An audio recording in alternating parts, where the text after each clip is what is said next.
こんにちは。スマホが大好きなさくらです。今回は、注意、マイネオの新プラン、1.5Mbps990 円の落とし穴。こちらをテーマに話をしていきます。マイネオが新料金プランを発表しました。その名も毎速。ポイントは、平日昼間の使用を控えることで、最大通信速度が 1.5Mbps や 3Mbps になるところです。それぞれ月額990円と2200円になるお得なプランです。マイネオではすでに 1.5Mbps のオプションプランを提供しています。その名もパケット放題プラスです。既存のプランに月額385円を上乗せすることで最大 1.5Mbps で通信が使い放題になるというオプションです。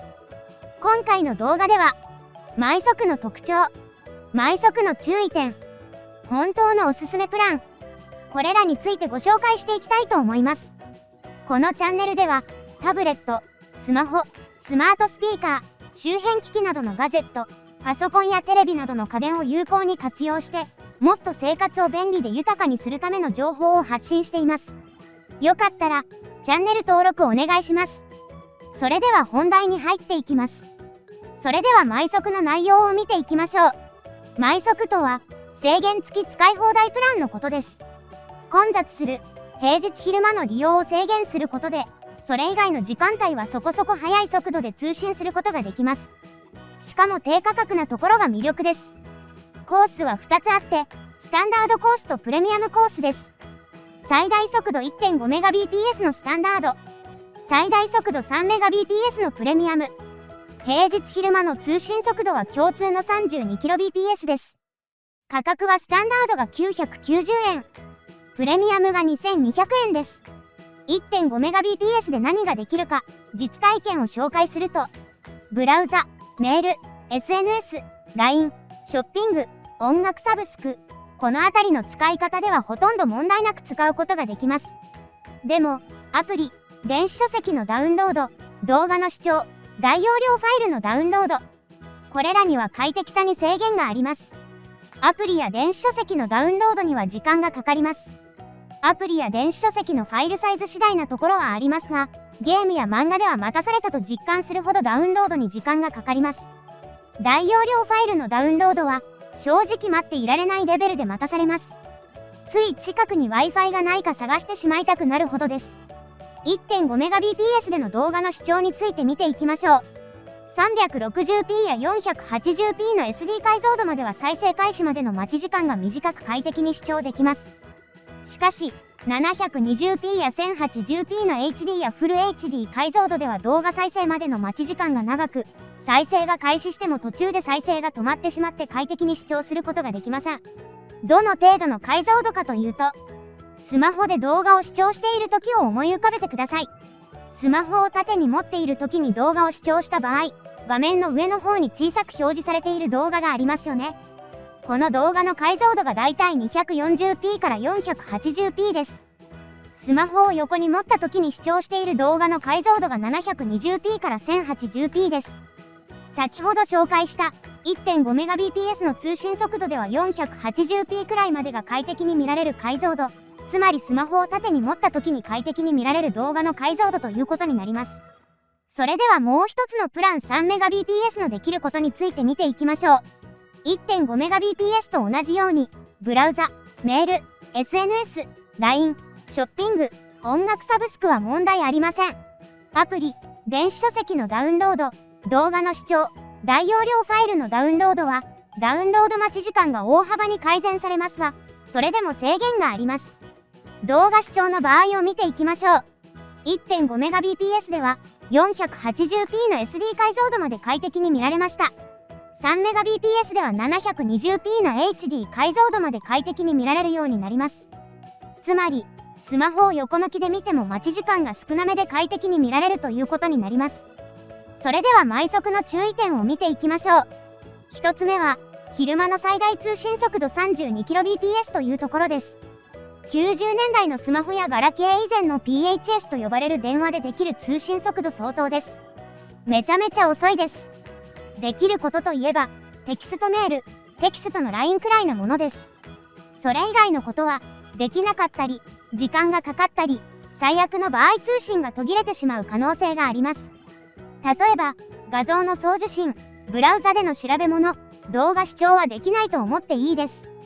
そんな、昼間に通信制限される毎速ですが、制限を外す方法があります。それが、24時間通信速度制限を解除できるオプションです。1回の使用料が330円です。このオプションは昼間だけでなく24時間有効です。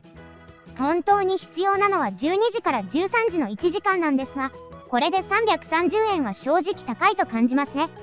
3時間で110円なら使いやすいんじゃないかなと思ってしまいます。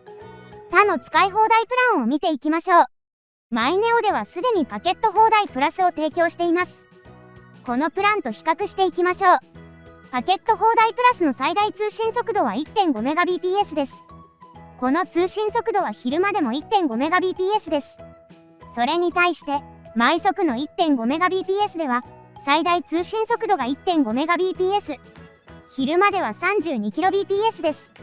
マイネオの 3Mbps プランは、最大通信速度は 3Mbps。昼間での通信速度は 32kbps です。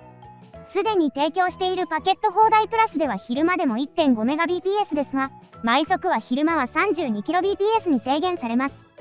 毎速は昼間が遅いというわけです。次は料金を比較していきます。パケット放題プラスを使う場合、通信プランは音声通話とデータ通信 1GB のプランで基本料金1298円です。これに、パケット放題プラスというオプション385円を足して、合計1683円になります。毎速 1.5Mbps の場合、通信プランが990円。オプションはないので、そのまま990円です。毎速の場合、通信制限を守ることができればパケット放題プラスに比べて通信費を抑えることができます。これは大きなメリットですね。では、ちょっとだけ通信制限を解除する場合を想定して料金プランを見ていきましょう。毎速の 1.5Mbps プランで2回だけ通信制限を解除した場合を想定すると、通信プランが990円、通信制限解除オプション1回あたり330円、これが2回分。合計で1650円かかることになります。これはパケット放題プラスを使った場合の1683円とほとんど同額ということになります。つまり24時間使い放題をたった2回使うと、パケット放題プラスとほぼ同額になるという計算になります。毎速は月額基本料が安い代わりに、24時間使い放題の制限解除をたった3回使うことで割高になるという罠が仕掛けられているわけです。新料金プラン毎速のプランがおすすめできるのは、平日の昼間12、13時は確実にスマホを使わないライフサイクルの人です。12時から13時に昼食の休憩をとっている普通のサラリーマンや学生にはあまり合わないプランですね。ここからは私がおすすめするプランを紹介します。もし使い放題にこだわるなら、マイネオのパケット放題プラスの方がおすすめです。データ容量 1GB なら基本料金1298円とパケット放題プラスのオプションを入れて1683円です。私はこのプランを使っていますが満足度の高いプランです。昼間はパケット放題プラスだと通信速度が下がってしまう現状だと、基本データ容量を増やしておいて、昼間だけ基本データ容量を使うのも賢い方法です。1GB の基本データ容量だとすぐに使い切ってしまうので、5GB 以上だと快適に使えることが多いです。基本容量が 10GB 以上だとパケット放題プラスのオプション料金が無料になるので、5GB を選ぶよりも 10GB を選ぶ方が料金的にお得になります。私のような12時から13時に休憩時間があるサラリーマンだとパケット放題プラスの方がおすすめですね。もっと料金を安くしたいなら、データ通信だけのプランもおすすめです。1GB だとパケット放題プラス合わせて1265円です。10GB にしても1705円で安心して使い放題になります。データ通信だけでもパケット放題プラスの方がおすすめです。もしも2枚の SIM カードを使えるスマホを使っている場合にはデータ通信のパケット放題プラスの相棒として楽天モバイルも便利です。楽天モバイルは1回戦目の 1GB までは0円で提供しています。1GB だと安心して快適とは言えませんが、十分お得なプランです。音声通話は楽天モバイルで基本料金0円。楽天リンクアプリでの通話は無料。データ通信はマイネオで1265円。これで通話無料、データ通信使い放題が使えるようになります。次におすすめなのはポボです。ポボの基本料金は0円。通話と 128kbps のデータ通信を活用することができます。音声通話はポボで基本料金0円。24時間通信無制限は330円で提供しています。データ通信はマイネオで1265円。かなりお得に使うことができますね。今回のまとめです。毎速でできることを紹介しました。3Mbps だと 720p までの動画視聴が快適にできます。1.5Mbps だと 480p までの動画視聴が快適にできます。毎速の注意点としては、通信制限解除の回数が3回以上だと割高になります。